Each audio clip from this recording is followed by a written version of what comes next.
Tātad MX moduls komanda ieradusies Liepājā, Laumas trasē, izmēģināt jaunos močus 2013. gada.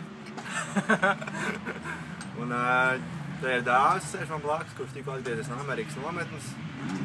Pastāst Dāvi, kā tu jūties šeit. Trasa ir nedaudz bedrāina, salīdzinājumā ar Ameriku. Es jūtos kā zivs ūdenī.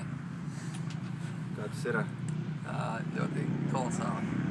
Kā tev izdodas pārvērt tās bedras trasē? Tas ir vienīgais, kas man neizdodas šodien. Bet nu jau sāk kaut kas uz to pusi, kaut kā veidoties, kaut kas jau sanāk. Nāk vakars, jā, un mēs jau jūtamies labāk nekā no rīta. Un arī brauksim rītā noteikti, jo šeit ir jāstrādā, jo mums tuvojas gonkas, sacensības. Moduls komanda gatavojās.